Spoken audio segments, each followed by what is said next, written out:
Congratulations on your first senior world medal. Only last year you were the junior European champion. Were you expecting a medal here today?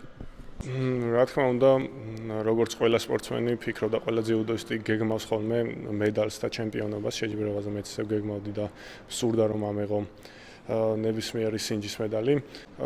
რა თქმა უნდა, ორგზის ევროპის ჩემპიონი ვარ ახალგაზრდებში, მსოფლიოს ვიცე ჩემპიონი ვარ ახალგაზრდებში, მაგრამ დიდებში ოფიციალურზე, მით უმეტეს მსოფლიო ჩემპიონატზე მედლის აღება ეს სულ სხვა გრძნობაა და სულ სხვა მასშტაბებია, ესე ვთქვათ.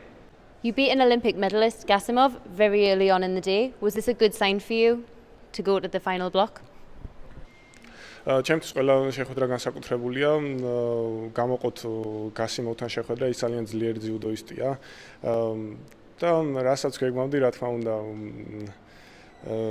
მოგებას მოვიგე გასიმოვს კიდევ წარმატებას უსურვებ შემდეგ შეჯიბრებაზე. The bronze medal match was a rematch of the Tbilisi Grand Slam final. What was your preparation for this? დიახ, შადიელი ნახასმა თბილისის Grand Slam-ი მომიგო, მაგრამ მე ვფიქრობ, სადაც უფრო მნიშვნელოვანი იყო, იქ შევძელი და ვაჯობე. Once you'd earned that bronze medal, you realized not only did you have a world bronze medal at only 19 years old, but you were following in the footsteps of Varlam Lipitilioni and you were standing next to him on the podium. What did this feel like?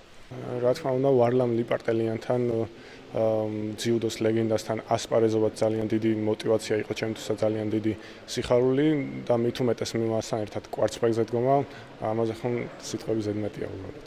ძალიან დიდი მადლობა მინდა გადავუხადო ჩემ გულშემატკივრებს, დავიწყოთ მწვრთნელების შტაბიდან, ძალიან დიდი მადლობა მათ. შემდეგ ძალიან დიდი მადლობა ჩემ გუნდელებს და ასევე მინდა ძალიან დიდი მადლობა გადავუხადო ჩემ მშობლიურ ქალაქს, მის მცხოვრებ ყველა მოქალაქეს, რადგან ისინი ძალიან დიდ мотиваციას მაძლევენ, რადგან ჩემთვის ძალიან ბევრს ნიშნავს მათი გულშემატკივრობა. Congratulations and thank you very much. Thank you very much. მადლობა.